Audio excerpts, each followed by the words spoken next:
காலங்காலமாக திருமணம் என்பது பெண்களை அடிமைப்படுத்துவதற்கான ஒரு கருவியாக தவறாக பயன்படுத்தப்படுகிறது என உச்சநீதிமன்ற நீதிபதி சூரியகாந்த் வேதனை தெரிவித்திருக்கிறார்.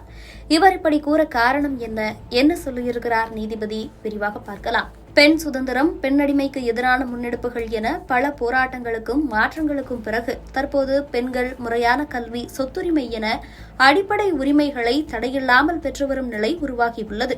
என்றாலும் இது இன்னும் 100% வளர்ச்சியை எட்டவில்லை. குழந்தை திருமணங்கள், பெண்களுக்கு எதிரான வன்முறைகள், வரதட்சணை கொடுமை, சம ஊதியமின்மை என இன்றளவும் பல காரணிகள் அவர்களின் வளர்ச்சிக்கு தடைக்கற்களாகவே இருக்கின்றன. இந்த நிலையில்தான் உச்சநீதிமன்ற நீதிபதி சூரியகாந்த் ஒரு கருத்தை தெரிவித்திருக்கிறார். நீதிபதி சூரியகாந்த் கடந்த 2019 ஆண்டு உச்சநீதிமன்ற நீதிபதியாக பொறுப்பேற்று அப்பணியில் தொடர்ந்து வருகிறார்.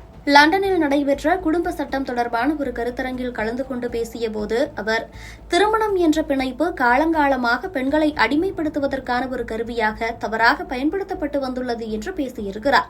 இதுகுறித்து பேசிய அவர், கண்டங்கள், கலாச்சாரங்கள் மற்றும் சகாப்தங்கள் கடந்து பார்க்கும்போது திருமணம் என்பது பெண்களுக்கு எதிரான அடக்குமுறைக்கான ஒரு கருவியாக பயன்படுத்தப்பட்டுள்ளது என்பதை வரலாறு வெளிப்படுத்துகிறது.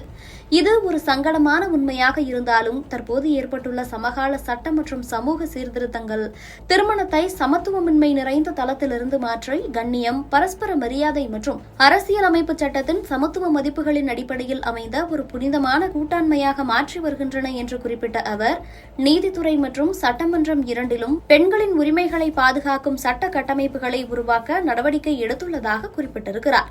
குடும்ப சட்டத்தின் பரிணாம வளர்ச்சி பாலின சமத்துவம் மற்றும் மனித கண்ணியம் என்ற கருத்துக்களின் அடிப்படையில் இருக்க வேண்டும் என்றும் இதுவே முன்னோக்கிச் செல்வதற்கான ஒரே வழி என்றும் அவர் வலியுறுத்தியுள்ளார்.